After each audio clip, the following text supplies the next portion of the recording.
नमस्कार. आपल्या उजनीधन update news चॅनलमध्ये आपल्या सर्वांचं मनापासून स्वागत. आज 25 जानेवारी 2026.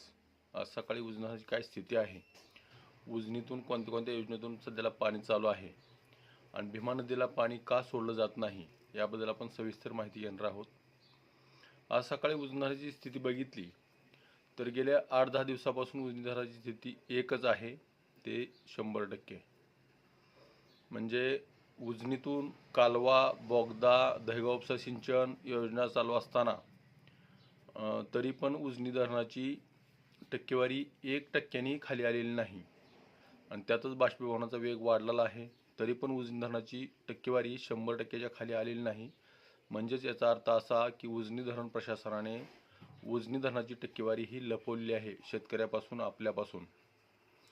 तर खरा प्रश्न असा आहे की उजनी धरणातून पहिल्यांदा बोगद्याला पाणी सोडलं, 100 चालू केलं, ते 900 पर्यंत पोहोचलं आणि परत नंतर कालवा आणि दहेगाव उपसा सिंचन हे योजना चालू केल्या आणि कालव्यातून सध्याला 1900 क्युसेकचं पाणी चालू आहे. दहेगाव उपसा सिंचन म्हणून 80 क्युसेकचं चालू आहे आणि काल आपला व्हिडिओ करेपर्यंत सीनामाडा उपसा सिंचन योजना चालू नव्हती, परंतु रात्री सीनामाडा उपसा सिंचन योजना चालू झाली आहे.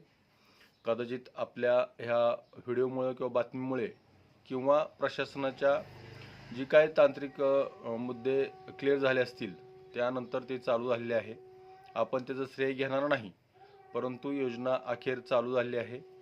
70 क्युसेक्सनं पाणी त्या योजनेतून चालू आहे, म्हणजेच कदाचित एकच पंप चालू झाला असेल. आणि दुसरी गोष्ट अशी की सगळ्या योजना चालू होतात आणि भीमा नदीला पाणी का सोडलं जात नाही हा प्रश्न अतिशय गंभीर आहे. खरं तर आतापर्यंत गेल्या बऱ्याच वर्षापासून सोलापूरला पाणी लागलं की नदीतून पाणी सोडलं जायचं. परंतु माझा असा प्रश्न आहे की सोलापूरला अर्धा TMCसाठी जवळपास 7 ते 8 TMC पाणी उजनी धरणातून नदीद्वारे सोडलं जात होतं. ठीक आहे, सोलापूरसाठी सोडलं जात होतं, त्याचा फायदा ग्रामीण भागातील शेतकऱ्यांना, गावकऱ्यांना पिण्याच्या पाण्यासाठी, शेतीच्या पाण्यासाठी होत होता. परंतु प्रश्न असा आहे की सोलापुरातील नागरिकच फक्त पाणी पितात का? नदीकाठची लोक किंवा गावकरी ह्या नदीचं पाणी पित नाहीत का? त्या योजना, पाणीपुरवठा योजना चालू नाहीत का?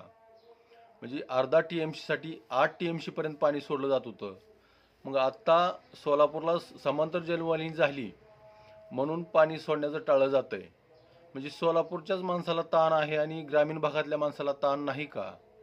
शेतीची ताण असेल, गावकरी ताण असेल, गावाची ताण असेल, मग याचा विचार का केला जात नाही?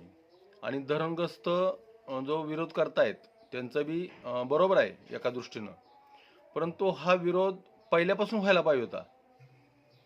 ज्यावेळेस सोलापूरला अर्धा TMC औस बंधारा आणि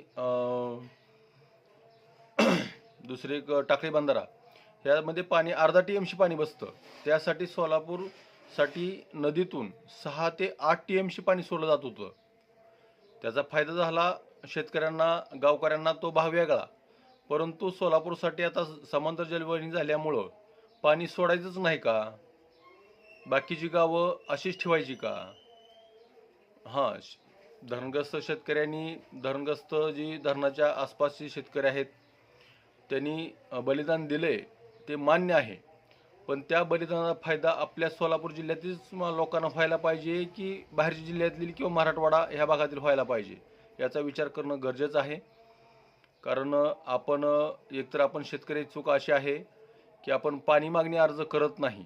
आपल्याला पाणी लागतंय याची मागणी अर्ज करत नाही, फक्त निनावी आपण फोन करून पाणी कधी सुटणार, पाणी कधी सुटणार. अरे पण तुम्ही मागणी केली तर पाणी सुटेल ना. आतापर्यंत हिशोब बघितला तर 20% सुद्धा पाणी मागणी अर्ज नाहीत. मग पाणी धरण प्रशासन सोडायचं कसं? आणि कागदोपत्री पाणी शिल्लक राहताना दिसतंय आणि तेच पाणी वळवण्याचं काम राज्य शासन आपल्या उजनीचं पाणी मराठवाडा असेल, विदर्भात असेल, बऱ्याच ठिकाणी ही योजना कार्यान्वित आहेत. त्याचा विरोध होणं गरजेचं आहे, परंतु तसं होताना दिसत नाही. तर शेतकऱ्यांनी जागृत झालं पाहिजे. आपल्याला पाणी लागतंय तर आपण मागणी केली पाहिजे. आपण मागणी केल्याशिवाय त्यांना कळणार नाही. आपण अदांतरी जर आपण पाण्याची मागणी केली तर किती दिवस सोडतील ते? आतापर्यंत सोलापूरसाठी पाणी सोडलं जात होतं, त्यामुळं आपला फायदा होत होता. परंतु आता आपण मागणी केल्याशिवाय हे पाणी सोडलं जाणार नाही, ही शेतकऱ्यांनी गृहीत धरलं पाहिजे. आणि त्याशिवाय आपलं उजनी धरण आपलं राहणार नाही. उजनी धरण सोलापूर जिल्ह्यात आणि फायदा मराठवाडा विदर्भ ह्यांना होणार नक्की, कारण ही आपली चूक आहे. धरण प्रशासन कागदोपत्री पाणी मागणी बघणार, शेतकऱ्याला गरज नाही म्हणणार आणि त्यावरती निर्णय घेणार, असं प्रकार आतापर्यंत झालेला आहे. तरी आपण शेतकऱ्यांनी जागृत होण्याची गरज आहे आणि पाणी मागणी करणं गरजेचं आहे. पाणी मागणी केल्यानंतर पाणी का सोडत नाही हे विचारणं गरजेचं आहे, पण तो अधिकार कधी आपण पाणी मागणं अर्ज केल्यानंतर, तोपर्यंत नाही. अदांतरी आतापर्यंत सोलापूरच्या नावाखाली आपल्याला पाणी मिळत होतं, पण ते योग्य नाही. धरणग्रस्त शेतकऱ्यांनी आपल्या जमिनी धरणाखाली घालवलेल्या आहेत, त्याचा फायदा त्यांना झालाच पाहिजे, 100% झाला पाहिजे.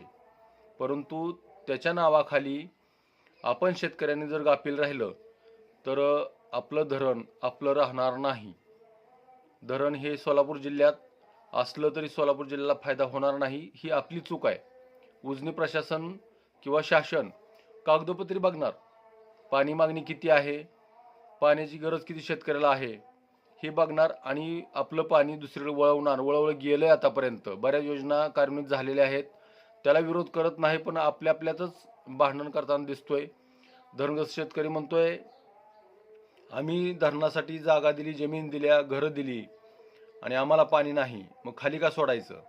खाली पण आपले शेतकरी आहेत. परंतु ह्या दोघांच्या वादामध्ये बाहेरचं प्रशासन आपला ह्याचा फायदा घेताना दिसतोय. तर असं होता कामा नये. शेतकऱ्यांनी मागणी अर्ज केले पाहिजेत, त्याशिवाय नदीला पाणी सोडणार नाही. तर अशाच उजनीच्या ताज्या घडामोडीसाठी, ताज्या अपडेटसाठी आपल्या उजनी धरण अपडेट न्यूज चॅनलला लाईक करा, सबस्क्राईब करा, शेअर करा.